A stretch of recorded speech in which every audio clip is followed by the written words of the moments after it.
kata imam besar. Benarkah demikian? Jawab Stefanus. Hai saudara-saudara dan bapak-bapak, dengarkanlah.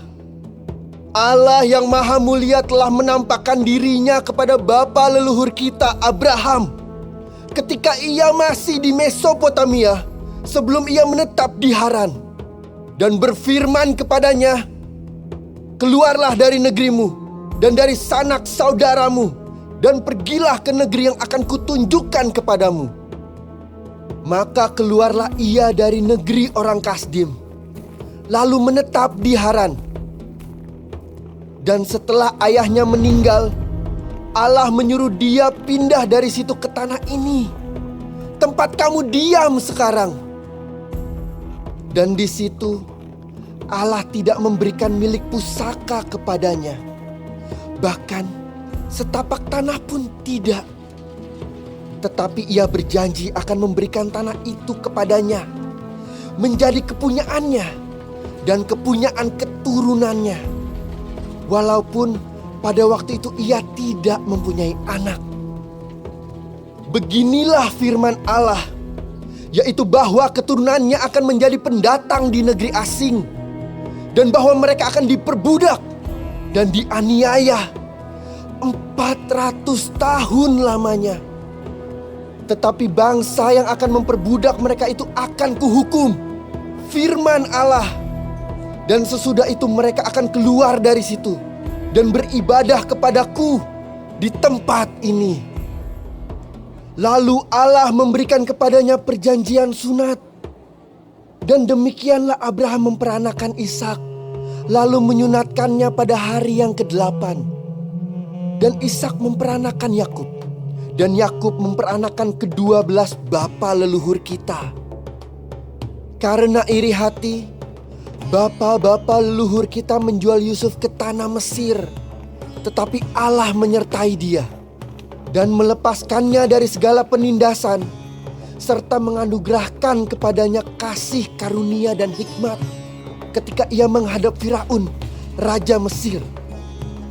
Firaun mengangkatnya menjadi kuasa atas tanah Mesir dan atas seluruh istananya. Maka datanglah bahaya kelaparan menimpa seluruh tanah Mesir dan tanah Kanaan, serta penderitaan yang besar, sehingga nenek moyang kita tidak mendapat makanan. Tetapi ketika Yakub mendengar bahwa di tanah Mesir ada gandum, ia menyuruh nenek moyang kita ke sana. Itulah kunjungan mereka yang pertama. Pada kunjungan mereka yang kedua, Yusuf memperkenalkan dirinya kepada saudara-saudaranya. Lalu ketahuanlah asal-usul Yusuf kepada Firaun. Kemudian Yusuf menyuruh menjemput Yakub, ayahnya, dan semua sanak saudaranya, 75 jiwa banyaknya. Lalu pergilah Yakub ke tanah Mesir. Di situ ia meninggal, ia dan nenek moyang kita. Mayat mereka dipindahkan ke Sikem dan diletakkan di dalam kuburan yang telah dibeli Abraham dengan sejumlah uang perak dari anak-anak Hemor di Sikem. Tetapi makin dekat genapnya janji yang diberikan Allah kepada Abraham, makin bertambah banyaklah bangsa itu di Mesir, sampai bangkit seorang raja lain memerintah tanah Mesir, seorang yang tidak mengenal Yusuf. Raja itu mempergunakan tipu daya terhadap bangsa kita dan menganiaya nenek moyang kita, serta menyuruh membuang bayi mereka, supaya bangsa kita itu jangan berkembang.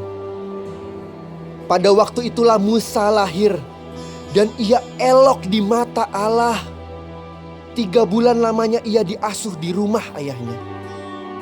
Lalu ia dibuang. Tetapi putri Firaun memungutnya dan menyuruh mengasuhnya seperti anaknya sendiri. Dan Musa dididik dalam segala hikmat orang Mesir, dan ia berkuasa dalam perkataan dan perbuatannya. Pada waktu ia berumur 40 tahun, timbullah keinginan dalam hatinya untuk mengunjungi saudara-saudaranya. yaitu orang-orang Israel. Ketika itu ia melihat seorang dianiaya oleh seorang Mesir. Lalu ia menolong dan membela orang itu dengan membunuh orang Mesir itu.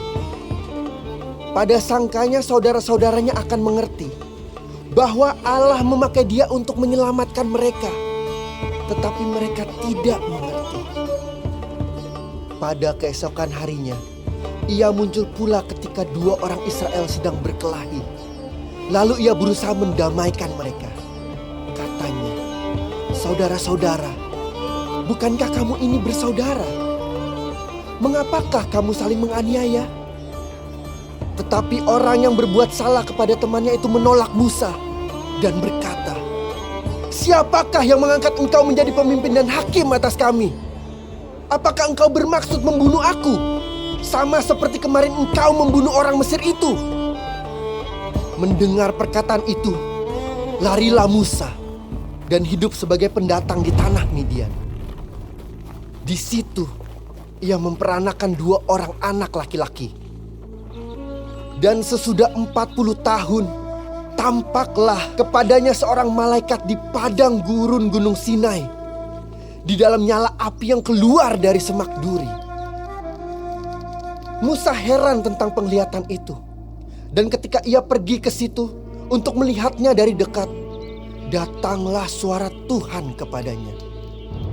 "Akulah Allah nenek moyangmu, Allah Abraham, Ishak dan Yakub." Maka gemetarlah Musa dan ia tidak berani lagi melihatnya. Lalu firman Allah kepadanya, "Tanggalkanlah kasutmu dari kakimu, sebab tempat di mana engkau berdiri itu adalah tanah yang kudus. Aku telah memperhatikan dengan sungguh kesengsaraan umatku di tanah Mesir.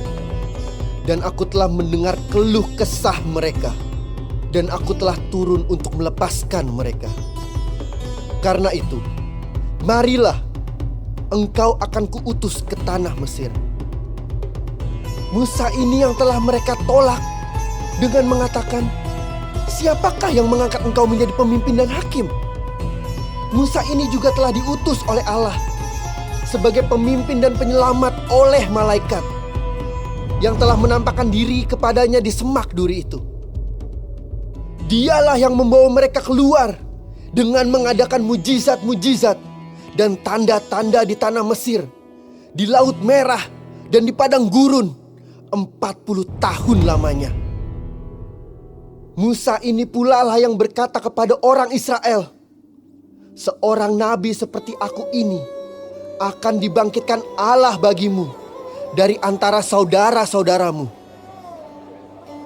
Musa inilah yang menjadi pengantara dalam sidang jemaah di padang gurun, di antara malaikat yang berfirman kepadanya di Gunung Sinai dan nenek moyang kita.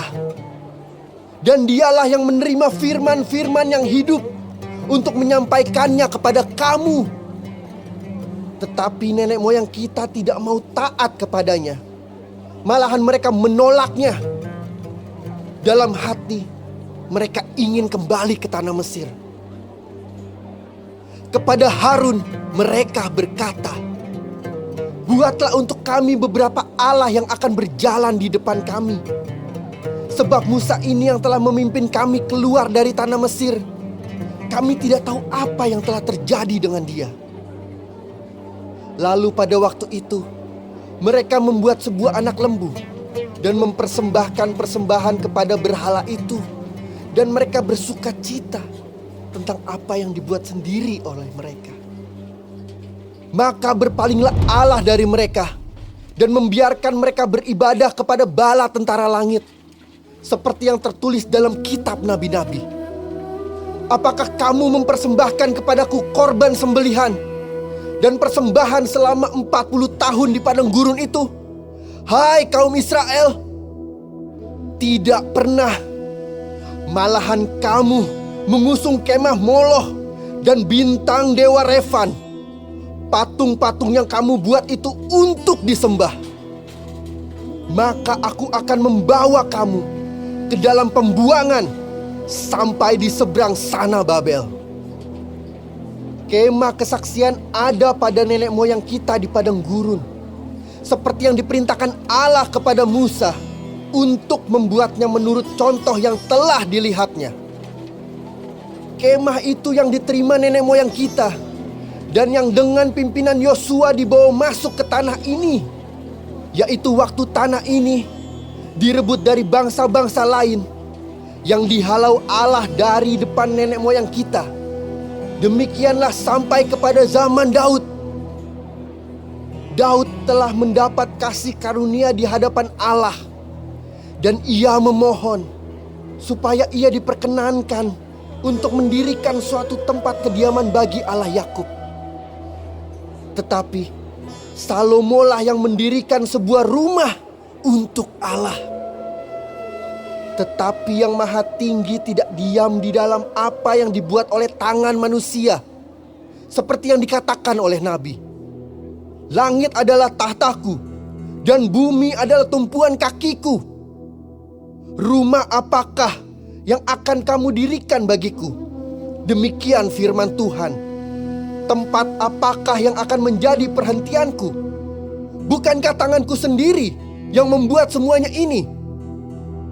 Hai orang-orang yang keras kepala dan yang tidak bersunat hati dan telinga, kamu selalu menentang Roh Kudus, sama seperti nenek moyangmu, demikian juga kamu. Siapakah dari nabi-nabi yang tidak dianiaya oleh nenek moyangmu? Bahkan mereka membunuh orang-orang yang lebih dahulu memberitakan tentang kedatangan orang benar, yang sekarang telah kamu hianati dan kamu bunuh. Kamu telah menerima hukum Taurat yang disampaikan oleh malaikat-malaikat, akan tetapi kamu tidak menurutinya. Ketika anggota-anggota Mahkamah Agama itu mendengar semuanya itu, sangat tertusuk hati mereka. Maka mereka menyambutnya dengan gertakan gigi. Tetapi Stefanus yang penuh dengan Roh Kudus menatap ke langit, lalu melihat kemuliaan Allah dan Yesus berdiri di sebelah kanan Allah. Lalu katanya, Sungguh, aku melihat langit terbuka dan Anak Manusia berdiri di sebelah kanan Allah. maka teriaklah mereka, dan sambil menutup telinga serentak menyerbu dia. Mereka menyeret dia keluar kota, lalu melemparinya. Dan saksi-saksi meletakkan jubah mereka di depan kaki seorang muda yang bernama Saulus. Sedang mereka melemparinya, Stefanus berdoa. Katanya, Ya Tuhan Yesus, terimalah rohku. sambil berlutut ia berseru dengan suara nyaring, Tuhan, janganlah tanggungkan dosa ini kepada mereka. dan dengan perkataan itu meninggallah ia.